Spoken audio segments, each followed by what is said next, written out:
I'm not saying you're going to do damage to your child mentally or emotionally. Like, it's not abuse. You are. But You're going to do damage to your child mentally and emotionally. Because if you're the type of parent that would cheese their child, they're an abuse. No, I'm just okay. A little too much. You will stop at nothing. You are just too far, sir. Too far.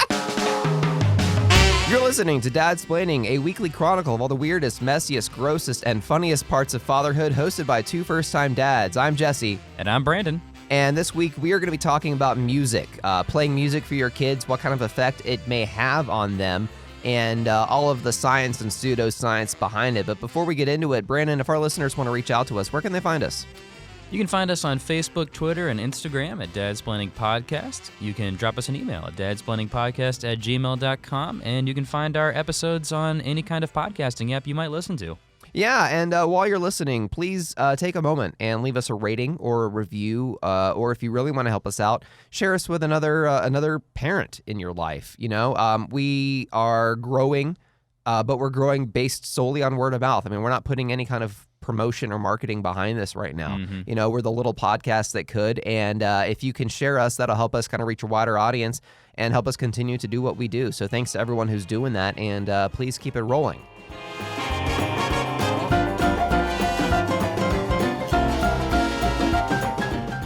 So, Brandon, it's been a couple of weeks since we've recorded an episode.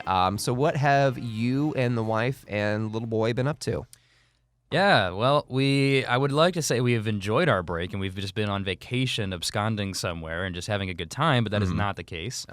We've just been dealing with the everyday problems that all parents deal with. So lately it was a stomach bug that swept through the entire house. For those local listeners here in Georgia, you know, be on the lookout, especially if your kids are in daycare or any kind of environment where they've got, you know, a lot of other kids, public area. It's just been sweeping through the daycare scene. From talking with my friends, like everyone seems to be getting it in some form or fashion. But my son, Noah, woke up in the middle of the night at one point and was vomiting quite a lot. And it lasted for several hours. And so eventually we made the decision to go to the ER because it was like 2 or 3 in the morning. And went there, and of course, as soon as we got there, he was fine. Of course. He stopped throwing up after several hours of doing it nonstop. And so, you know, checked him out, looked at everything. He was looking good when we went to the ER, so, you know, no issues, no concerns. They didn't even do any tests just because he was fine and he had stopped throwing up. And typically these things are just kind of what I said, just like a bug, a virus, like it's a quick relatively thing and then you're kind of past it and over it. But my God, was it highly contagious. So as I mentioned, you know, it affected all of us. So my son got it, then I got it the same weekend, and I was down for the count for the whole day. And even though I tried my best to stay away from everybody, my wife got it a little bit, not as severely as me, so I did an okay job on that, I guess, keeping myself sequestered in the bedroom all day. But, you know, she got it a little bit, and then God bless them, my mother-in-law and her partner, they got it too, and they only saw our son for like, you know, a couple of hours when it had been like 2 days since he'd had it, but that's all it takes, you know, just exposure. Yeah. And, I mean, it's brutal. I mean, anytime you have to solo parent, I've said it many times, like solo parenting, like you know, single parents, like, my God, you guys are doing a great job, better than the rest of us who have multiple hands on deck. But, you know, that's what we had to get a taste of, you know, is if I'm down for the count for a day, my wife's got to take care of our son the entire day. And, of course, this is happening over a weekend, and he can't be in daycare, blah, blah, blah. So, like, all your normal options are unavailable. And then after my mother-in-law got sick, we just felt really guilty. And so we couldn't pass our son off to anybody else. Even though he was fine at this point, we didn't want to risk anybody else getting infected. Sure. And so we just had to keep taking care of him. And then by the time both of us were sick, both the parents are incapacitated, so we can't really trade off, and our son is fine at this point, so he's almost creating more of a problem because he's energetic, he wants to have fun, and we're just both sitting on the couch like we don't want to move. And so he would just kind of be sitting there, and we'd just be like, I can't help you, like I don't know what to do. So it's just a really tough situation, so I feel for all the parents out there going through it. It's just like flu season for babies. It was super contagious and just keeps kind of sweeping through the area. That's what we've been up to. Yeah. I mean, my wife and I have been through that before, and you know, so many parents go through this. When you both get sick, you're either, you know, when you're ping-ponging back and forth, and then when you're sick at the same time, either way, it's a rough road. Yeah. Because I've said this before, you can't take a vacation day from being a parent, really. No, yeah. You have to be there even when you're sick and can barely move. That kid is not going to accept that as an excuse when they have a diaper that needs to be changed or when they need their meals. Right. So sometimes you just have to power through or, rely on help from family members like you guys, were able to do at first. And exactly. it's a rough road. So we sympathize with anyone who's going through that. Yeah, exactly. I mean, just keep a lookout. I mean, if your child comes home and there's a lot of nausea and vomiting and it continues on and on and on, like, do what you can to go to a doctor. If it's not during regular hours, go to the ER. I mean, they'll get you checked out. Everybody's super friendly about it. I don't know how it works for different people, but we had a little bit of a different experience, like baby versus adult. Yeah. Like my son could get anti-nausea medication apparently when we went to the ER, and he could take that. Like I said, he was kind of past it. He'd already been kind of nauseous for several hours before we went. Yeah. Not such a thing for adults apparently. So, we talk about kids a lot, but hey, adults, we're an important part of the equation. So just the advice that I got from my doctor was actually a little different than I had ever anticipated, because I've lived for a few years, and so obviously I've been sick, I've been nauseous, I've had vomiting before for different things over the course of my life, and I always dealt with it in a way that I thought was the norm. I always did like ginger ale or Sprite and crackers. Is this ringing a bell for you, Jesse? Yeah, that's exactly what we did last time. We paired it with Gatorade, I guess, for the electrolytes. So here's the thing. Apparently not the best idea. What? According to my doctor, the Gatorade is actually a good idea. The ginger ale, Sprite, etc., and the crackers, not as good of an idea. Huh. Take this for what it's worth, but I mean, this was from a doctor.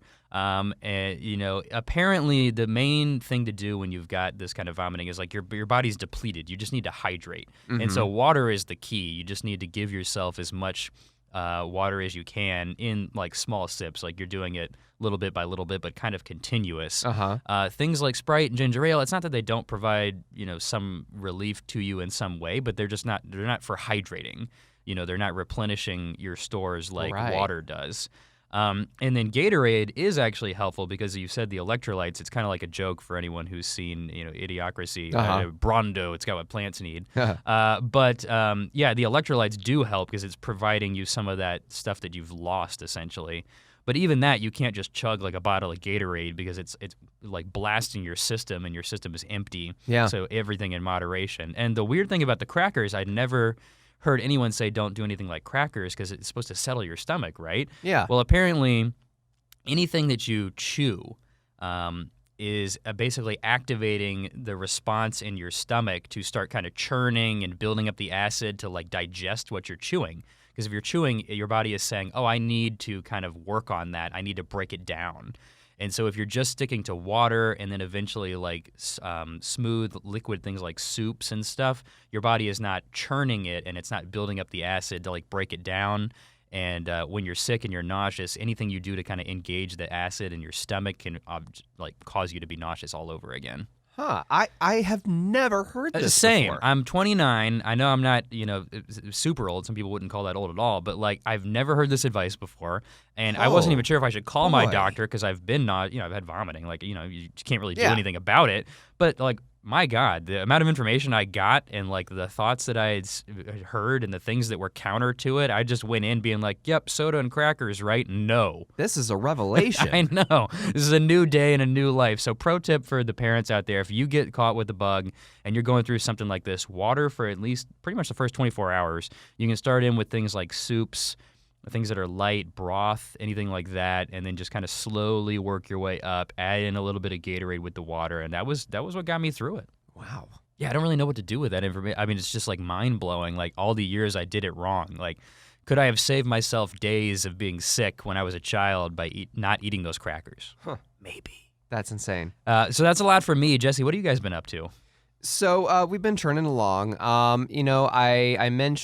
We've mentioned in previous episodes, both our kids have dealt with ear infections. Yeah. Your son Noah went in. It's been about a month now, right? Yeah. About a month ago, and got tubes put in his ears after a recommendation from your ENT. Yep. We're going through that now. So my wife brought our son David in to the ENT yesterday afternoon for that initial consultation. They did a hearing test. He did very poorly in one of his ears and kind of okay in the other ear. They checked the fluid levels in his eardrums and very, very full, a lot of fluid there. Yeah. So they did make the recommendation for tube surgery. So we're going to be doing that on April 12th. And, I'm going to check in with you guys after the fact and let you know how it went and share that experience. But, based on what you shared a couple of weeks ago, Brandon, it's something that I'm more looking forward to than I am worrying about. Yeah, it's a weird thing to look forward to a surgery, but like it's helpful. Exactly. It may provide that relief, and I've heard from you, Brandon, that it's not a cure-all. After the fact, they may continue to get ear infections. They may continue to get sick. But it is definitely something to help relieve the pressure. And, what the doctor told to us was a lot of what we've seen in David's development. He's kind of delayed in learning words, maybe in kind of recognizing when we're calling for him, that kind of thing. And doesn't have the best balance when he walks, or he learned to walk a little bit later than some other kids his age. A lot of that may have something to do with that amount of fluid buildup in the ears. Obviously, the fluid in your ears has something to do with equilibrium, your sense of balance. Of course, also it impairs your hearing if there's a lot going on in there. And if he's not able to hear super well, then he's not able to repeat super well, you know? So, he's picked up a few words. He knows kind of mama, daddy, hello, bye-bye, that kind of thing. But that's about all he's mastered so far. So I'm hoping to see kind of an improvement there. And I was talking to my mom last night, and she pointed out something that may be interesting. I've mentioned before that my son David appears sort of introverted and nervous in large social situations. If there's a lot of people around, even if it's people he knows, he's more apt to maybe get fussy and kind of lean into mom and dad. And we always kind of wrote that off as, well, maybe he's just introverted like me and my wife are. But my mom pointed out, well, if he's having trouble hearing and he's got a lot of blockage in his ears, that might have something to do with it. If you're in a loud setting where there's a lot of people talking, but your hearing is muffled, that's bound to make you uncomfortable. It's bound to make you feel a little disoriented. Couple that with balance issues because of the fluid in your ears, and you're in a big room full of people, maybe that's got something to do with it. So I'll be interested to see after the surgery how he does, not just in terms of hearing and developing words and finding balance, but also in social situations. It may have no effect whatsoever, and he may just be a shy guy, like I was as a kid. But, it may have a positive effect. So the jury is out until April 12th, but I will for sure follow up. Yeah, well, we're wishing you guys the best. We really hope the surgery and everything goes really well. And definitely, at the end of the day, just want David to get some relief. That's what it's really about. But hey, two buddies. Yeah. You guys can't see because it's a podcast, but we just air-fived over the... of course we did. Here in the studio.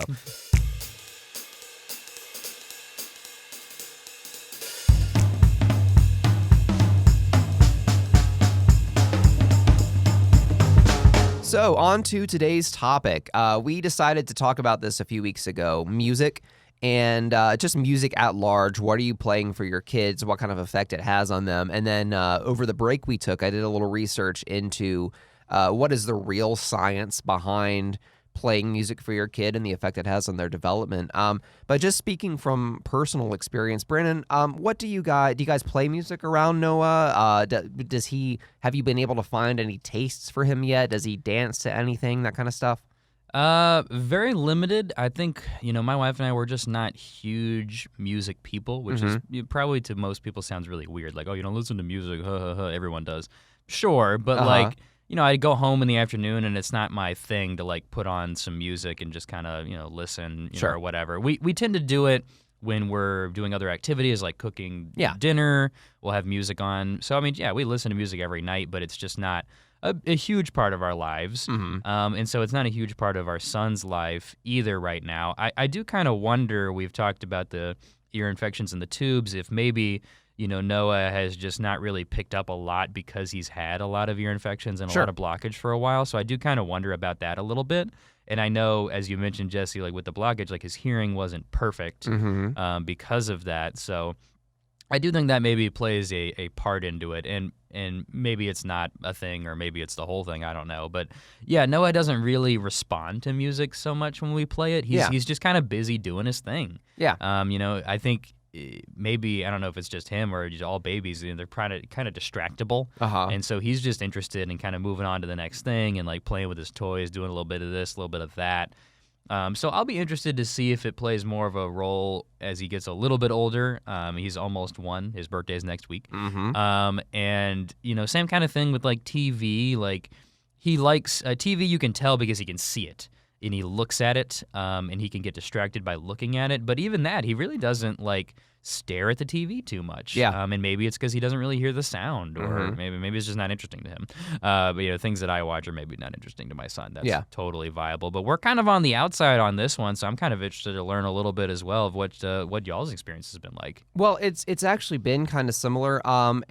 We're sort of in the same boat in that we don't just kind of sit and just listen to music at home. Now I do, when I bring David home, I try and get him to kind of dance and get active in the afternoon. So I'll put on a little music for him, whether it's his favorite Baby Shark or whether it's something. For some reason, my wife and I got into playing the Harry Belafonte song, Jump in the Line, which, may not sound instantly familiar, but if you've ever seen the movie Beetlejuice, it's the movie that plays at the end when they're like floating in the air and dancing and stuff like that. So it's just kind of a fun, danceable song. It's kid-friendly. It's got a good beat to it. And, we try and get him interested in that. But I have kind of observed that he'll get into it a little bit. He'll bounce up and down. And then he'll, like you said, go off and do something else. And I'm contrasting that to months ago when he was smaller, when we would play Baby Shark on the Amazon Alexa. And he would light up. Like, he would bounce up and down. He would squeal. And, and I'm starting to wonder, talking about the ear infections, if he has just had an increased buildup in his ears, and it's not that he can't hear it at all, but that it's muffled, so that he's not getting the beat, he's not getting the enjoyment out of it, and maybe that's got something to do with it. He doesn't have as pronounced of a response to it as he used to. So, I think that that may play a role in it. I like to play music for him at bath time, at dinner time. I don't know that it has any effect, but it's, I don't know. To me, it's just kind of nice to have it going on in the background. For sure. And I took a poll a few weeks ago, just of my Facebook friends, because I've got very opinionated friends whom I love. This is hundreds of people, guys. Like, don't let them undersell you. This is the populace of America. We're modeling this data for everyone. So, just like, what do you play for your kids? Do they like it? That kind of stuff. And, do you play just kids' music for your kids, or do you actually just play the music that you like? And, being in the South here in the United States, I have a lot of friends who like to play country music for their kids. Rock, classic rock stuff from the 1970s. I have friends who play jazz music for their kids, a little bit of classical music. I have one friend who likes to play techno for their kids, which, has kind of that fast-paced beat, so maybe it's something fun to dance to. I have mostly it's just like they play what they like for their kids, which I think is true of all of us. Our tastes kind of come out and then end up morphing, shaping the tastes of our kids. I know that when I was a kid, my parents played a lot of mostly 70s rock music, although some more modern stuff. I remember as a kid, I was in love with the song Shine by Collective Soul, which is not a huge hit to this day, but they play it on classic rock stations these days. I think it came out in 1990. So I loved that song, and I would love the music video to November Rain by Guns N' Roses, which was, I think, like a late 80s hit for that band. I think I liked it just because there was a baby in the music video. And like at the end of the video, the baby laughs or squeals or something like that. So that always made me happy. Baby to baby interaction there. But I think that ended up, as I grew older, I got into the kind of music that my parents listened to. And it wasn't until I was a teenager and I got into sort of high school and then into college where I started kind of figuring out what I liked and kind of taking on stuff of my own. So I'll be interested to see kind of what my son does as he gets older. Like, is he going to like the stuff I listen to as he gets older? Is he going to get into more modern, like popular music? Hardcore rap, definitely. That's where David's going. So, we'll see. I don't know. So we don't do a ton of it ourselves, but what does the science tell us, Jesse? Okay, so I wanted to look into this because, it's sort of conventional wisdom that, oh, if you play classical music for your children, it'll make them smarter. Like, that's something that just people tell you. And when you say, where did that come from? No one knows. People just say it, right? And people have been saying it for the past 25 years or so. And I wanted to look into that because I'm kind of a skeptic at heart. Like, I look at everything kind of with this eye of, is that really true? Where did you get that from? So I went online, and what I found was this idea of the Mozart effect, quote unquote. This started in the early 90s. It originated, according to Wikipedia, with a French researcher named Dr. Alfred Tomatis, that just basically said that he used the music of Mozart to, quote unquote, retrain the ear. And that he says that playing music at different frequencies will help the ear and promote ear development and brain development. That then was continued in a study by a researcher named Francis Rauscher in 1993, who basically, it was a controlled study. They would play Mozart for a group of subjects, I guess is what you would call them, in a room, and then over the next 15 to 30 minutes would sort of observe, test them basically, and observe their spatial temporal reasoning, and then they kind of tested that against a control group. And what they found in that study was listening to Mozart had a positive effect on the subject's spatial temporal reasoning. So performing certain tasks, they were better at it in that short term. Yeah. It made no claims as to any increase in the subject's intelligence beyond that short term. I have no data on what the ages were of these subjects. But basically that idea, then it kind of blew up. So in the early 90s, newspapers across the world started reporting these studies saying, well, listening to Mozart, listening to classical music has a positive effect on your brain and can make you smarter. And, I guess that's probably, helped by the fact that stereotypically smart people listen to classical music, and people who listen to classical music are refined and have good taste and are intelligent in general, which is sometimes true. Yes, we are, Jesse. So that kind of went around and became more popular and kind of got conflated, from what I can tell, with other studies that showed that giving children piano lessons as in their younger years has a positive effect on that same spatial temporal reasoning. So in 1997, this guy, Don Campbell, comes along, and he writes a book called The Mozart Effect. And he puts forth this theory that listening to Mozart can temporarily increase your IQ and have other positive effects.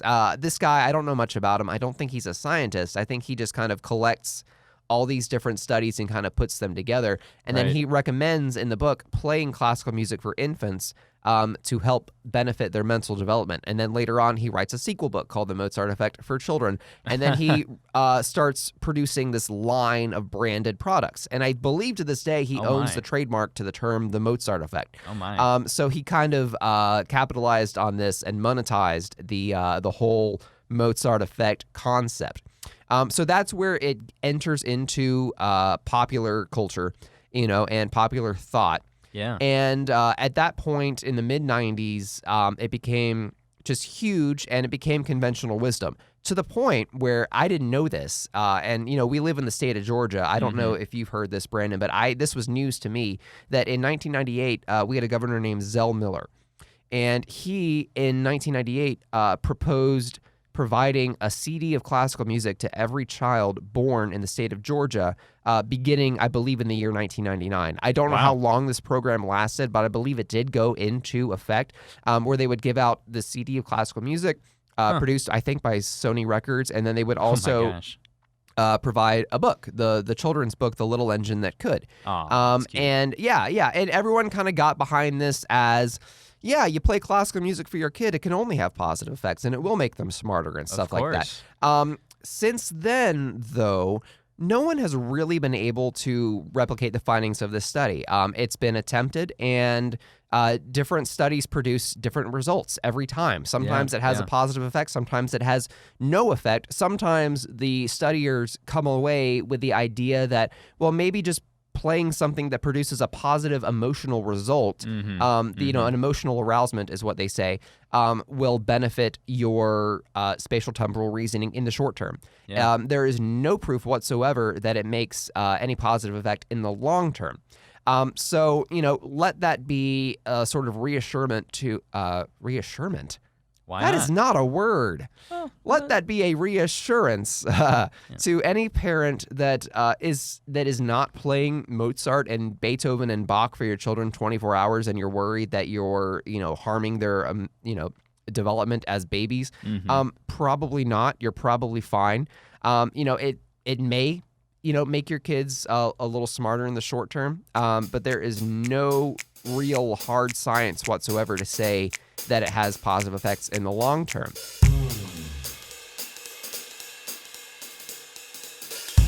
However,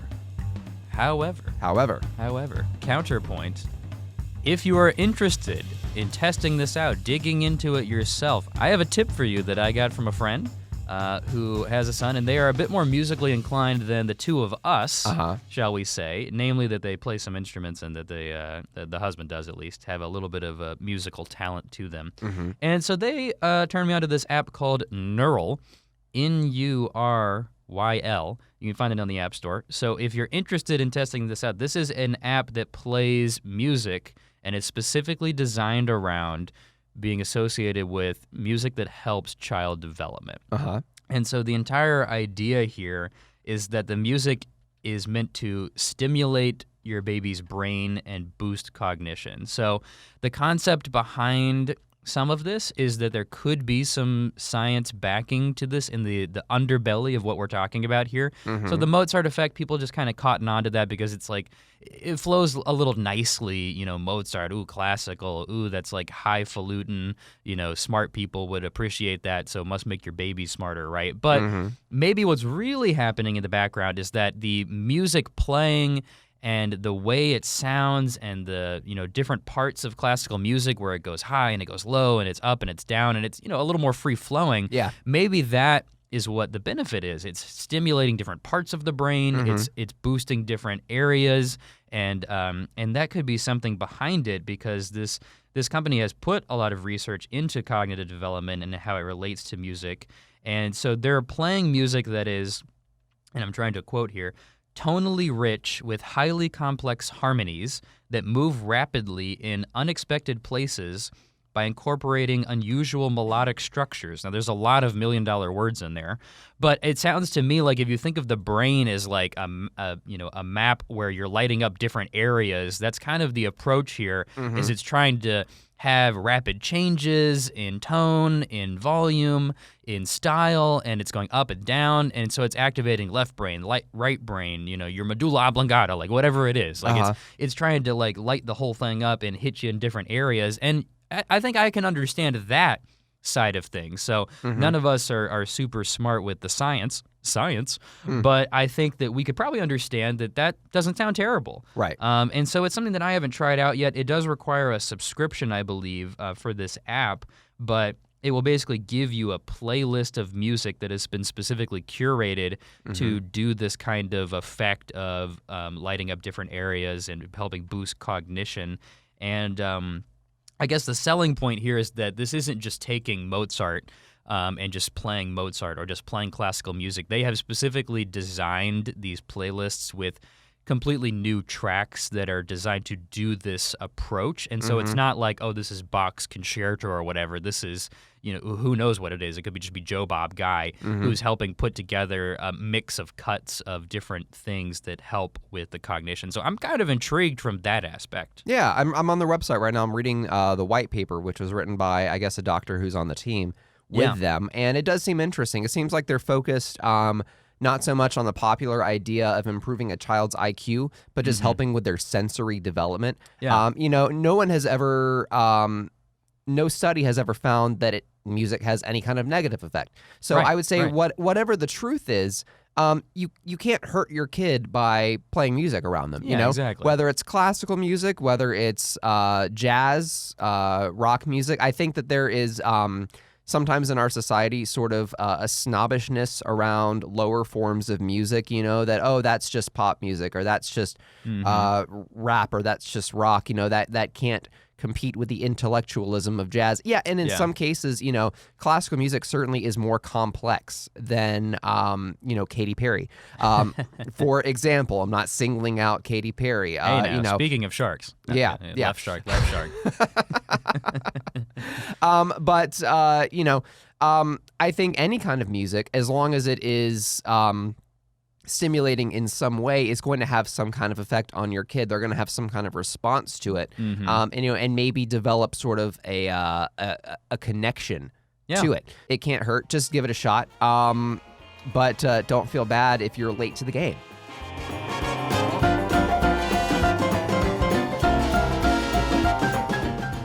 I wanted to actually bring up an article that I just saw this morning since we're on the topic of music. CPR instructors for years have used the song Staying Alive by the Bee Gees to help instruct people on how quickly to pump the chest when you're giving CPR.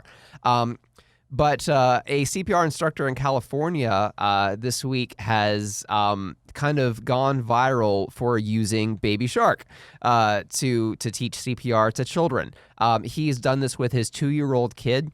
And what's interesting about it is he says basically any song that is from 100 to 120 beats per minute is going to be a good guide for how quickly to do those chest pumps. And I mean, I'll admit right off the top that I'm not CPR trained, and that's something that kind of worries me as a parent. Like, that may be useful or even, vital to me one day, being in a situation where I may need to perform CPR. And now that I know that Baby Shark is possibly going to teach me it, I don't know if that makes me more likely or less likely to get engaged, but certainly to kids, I think that's actually kind of cool.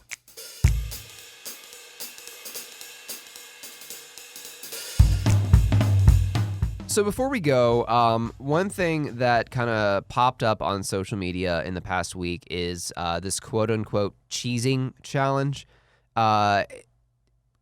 which if you haven't seen the videos... Sounds cheesy to me. Yeah. Right there, I could tell you're a dad. Jokes. There we go.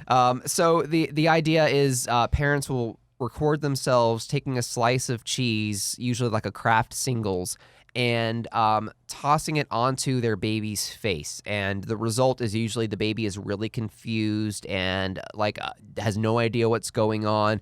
Usually they don't cry or anything, and some of them even kind of laugh about it and grab the cheese. But I just want to say off the bat, I'm not going to call you a bad parent if you're throwing cheese on your child, but can we just not? What are you doing? What are you doing, parents? I don't understand you. Not even as parents, as people. What is this? It's one thing to some of them are throwing cheese on their dogs instead, which I think is hilarious because a dog. That sounds a lot better. Yeah, yes. The dog is just going to eat the cheese, but your baby years on is going to look back on this video that you posted for the Instagram likes and be like, gee, thanks, Dad, for tossing a slice of cheese on my face as a child and breaking that impenetrable trust that I have for you, because I'm not saying you're going to do damage to your child mentally or emotionally. It's not abuse. You are. But you're going to do damage to your child mentally and emotionally. Because if you're the type of parent that would cheese their child, they're an abuse. No, I'm sorry. Okay. A little too much. You will stop at nothing. You are just too far, sir. Too far. But why? I just don't get, and listen, I don't know about you, but my initial response was the cheese is about the size of their face. It's going to cover up their nose and mouth. They can't breathe. Am I the only one who had that panic moment initially when I heard that? I didn't think about it, but now I am thinking about it. Okay, so I'm going to put this out here. If you are pro-cheesing, please reach out to us and offer your rebuttal because I will go. And don't tell me it's hilarious. There's a million things you can do to a child that's hilarious. Have you sprayed them in the face with water? I have. It's hilarious. And you know what? It's not cheesing. Oh my gosh. But okay. I don't call it watering. You know what I'm saying?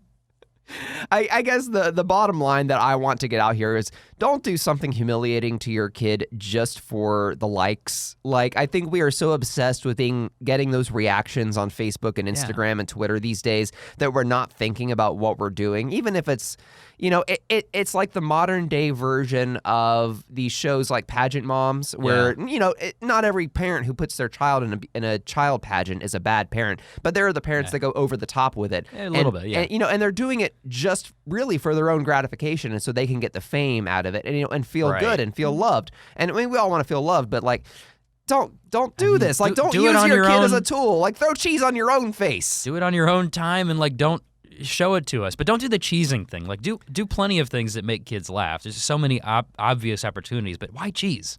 Why? I don't know why I'm so mad about this, but I'm just I think I can't have it. This is like, I feel like old man looking at like young kid being like, what are you kids doing these days? Oh Lord. Okay, I think we should. We need to call it. We just can't do that. I'm too hot now. Yeah, I'm too hot. Let's end it now. Okay, so that is all we are going to say for this week's episode of Dadsplaining. Again, if you have a question or comment, you can also. That's all, folks. Oh my gosh. We're keeping this in. You can always reach us at dadsplainingpodcast@gmail.com, or to find us on social. Brandon, where can they find us? You can find us Facebook, Twitter, and Instagram at Dadsplaining Podcast. If you want, share us your videos of cheesing, because I just don't get it. I need to know why it's so funny. I don't think it is. Yeah. But if you're brave enough, you can share it. Again, can we just not? Just don't do it in general. Don't do it in response to this challenge either. But if you've already done it, I guess I'll watch. Oh, Lord. Okay, so Brandon, what are we going to talk about next week? So, my son's first birthday is coming up in a week, and Jesse, I know you guys have already been through this not long ago, so we're going to talk about birthday parties in general, social gathering for the little ones, and like compare and contrast notes, judge one another, talk about it. Maybe we'll review each other's birthday parties, and we'll get like really critical, like Roger and Ebert style. We'll see. Awesome. So until next time, I'm Jesse. And I'm Brandon. And hey, Brandon, why did Swedish warships have barcodes on the side? IKEA. I don't know. No, it's so that when they return to port, they can Scandinavian. What? Scandinavian, Brandon. I still don't get it. No, I know Scandinavian, but like, I get the scan part of it. What's Devian? Scan the Navy. Oh, Scandinavian. Scandinavian. You really need to do a long... So you can scan the Navy in. Okay, there we go. Thank you. Yes, so wow. I got to give credit where credit was due. That was shared by Paul Combs. So, Paul, thank you so much for sharing. All right, we'll see you guys next time.